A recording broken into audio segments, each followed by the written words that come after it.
ውስጥ አስክሬኑን ያለበት እናሳያቸዋለን ተላጃ ውስጥ አለ ካልሆነ ግን እዚህ በመንግስት እንዲቀበሩ ንገረኝ የኔ ወንድም ነው ስላልኩት ማለት ነው የወንድምህን ፎቶ ላክልኝ ሲለኝ የወንድሜ ፎቶ ነው ብዬ ልክለት ያንተ ቤተሰብ እዚህ የሚኖር ሰው ካለ እንቀብረዋለን የሚል ሰው ካለ ስልኬን ስጣቸውና ላሳያቸው አስክሬኑ መጥተው መቅበር ይችላሉ መውሰድ ይችላሉ ተላጃ ላይ ነው ካልሆነ ግን እዚህ መንግስት እንዲቀበር እናደርጋለን ንገረኝ አለኝ እሺ በቃ ቤተሰብ አረጋግጬ ምናምን እደውልልሃለሁ ስልክህን ሰጣቸዋለሁ አልኩትና በጣም ነው ያዘንኩት በጣም ሪሊ በጣም የሆነ አስክሬናቸውን ሳይ እንዴት አባቴ አድርጌ ልንገራቸው አይወላድ ይሄ ሁሉ ወጣት እንግዲህ ከአንድ ማህበረሰብ የወጣ ወጣት ነው ከራያ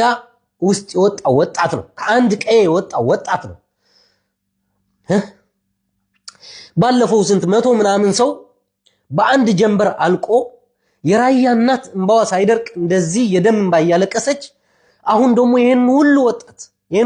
እስከ መቼ ነው ግን ቆይ እስከ መቼ ነው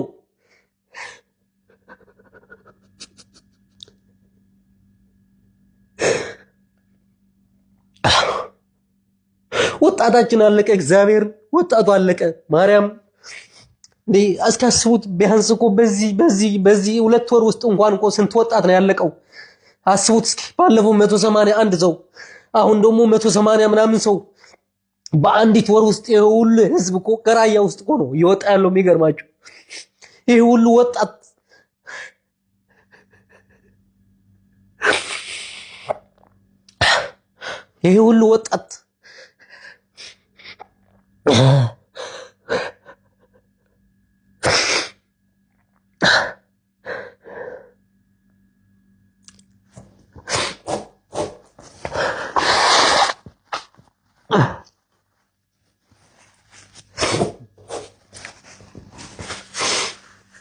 ለዛውም ስንት ጠፍቶ የወጣ ወጣት አለ ስንት ቤተሰቡን ሳያስፈቅድ እናት አባቱን ሳይናገር የወሰደውን ከቤት ያስወጣው ደላላ እንኳን ሳያቅ ዝም ብሎ በዋለበት ለከብት እረኝነት በወጣበት አስጠፍተው የወሰዷቸው ስንት ልጆች ይኖራሉ ከትምርት ገበታቸውን አፈናቅለው የወሰዷቸው ስንት ወጣቶች ስንት ህፃናት አሉ እነዚህ ወጣቶች እኮ ቢያንስ ወላጆቻቸው እኮ መቼ እንደተሳፈሩ መቼ እንደሞቱ መቼ ጀልባ ላይ እንደወጡ እንኳን እኮ ምንም የሚያውቁት ታሪክ እኮ የላቸውም እስከመቼ ነው እናቶቻችን እንደዚህ ውስጣቸው ቆስል ብሎ በዛ የሚደርስባቸው ነገር እንዳይችሉ በዚህ ደግሞ ልጆቻቸው እንደዚህ ይወጡ የ13 የ14 የ15 እድሜ ልጆችን መቼ ነው የሞት የሚያበቃው መቼ ነው እናቶቻችን እንደዚህ አይነት መቼ ነው ደም ማልቀስ የሚያቆሙት ህገወጥ ጉዞ እባካችሁ አይነው ተመችቷችሁ አይደለም የምትሰደዱት እናቃለን ግን ፕሊስ ቢያንስ በአንድ ወር ውስጥ ባለፈው 181 ሰው አሁን 180 ሰው እንደዚህ ወጥቶ ሲቀር የአሳራት ሆኖ ሲቀር እንዴት እያስተላችሁ ነው እናንተ ይሄንን እያያችሁ የምትሰደዱት እባካችሁ ስለወላድ ስትሉ እባካችሁ ኧረ በስለ እግዚአብሔር ስትሉ እንዴ ቢያንስ ለወላጆቻችሁ ዘኑ እንጂ የምር እናቶቻችሁ አባቶቻችሁ ይሄንን ነገር አይተው እኮ እድሜ ልካቸው እኮ የደም እንባ ሲያለቅሱ እኮ ነው የሚኖሩት ለምንድን ነው ስንናገር ማትሰሙን ቢያንስ እኛ እኮ ለእናንተ ብለን እኮ ነው እንደዚህ ስንጮህ ምንናገረው እኮ ክፉ አይን እያየን ስለሆነ እኮ ነው እንደዚህ አይነት የሚዘገንኑ አስክሬኖች እየተላኩልን ስለሆነ እኮ ነው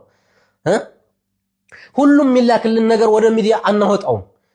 አይተነው ቀስማችን ስብር ብሎ ዝም የምንለው እኮ ስንት ነገር እኮ አለ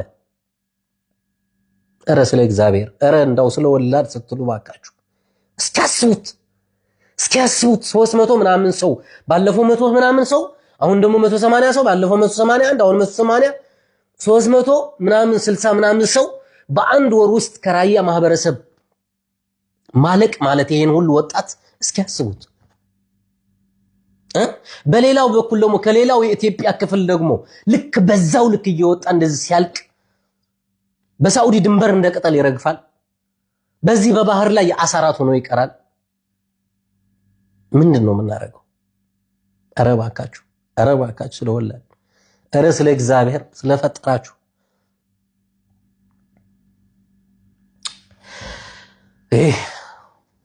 መቼም ልጆች እያስጠፋችሁ የምትወስዱ ደላሎች በተለይ ማለት ነው። መቼም የዚህ ሁሉ እናት መርገም እኔ እመኑኝ ልትበሉት ነው፣ ሊዋጥላችሁ ነው ገንዘብ። ህፃናት ልጆች እያስጠፋችሁ እየወሰዳችሁ ወላጅ ሳያቅ ልጄ የት ገባ ብሎ እየተጨነቀ በዚህ ሰዓት ሊዋጥላችሁ ነው፣ እንጀራ ሊሆናችሁ ነው፣ ገንዘብ ሊሆናችሁ ነው፣ ይህንን ገንዘብ ሊያሳልፍላችሁ ነው። ሪሊ ነገ ጧት ይህንን ሰርታችሁ አሁን ሀገር ቤት ገብታችሁ ኑሮ ልትመሰርቱ ልትኖርበት ሊበላችሁ ነው። እንዴት ነው የሚዋጥላችሁ?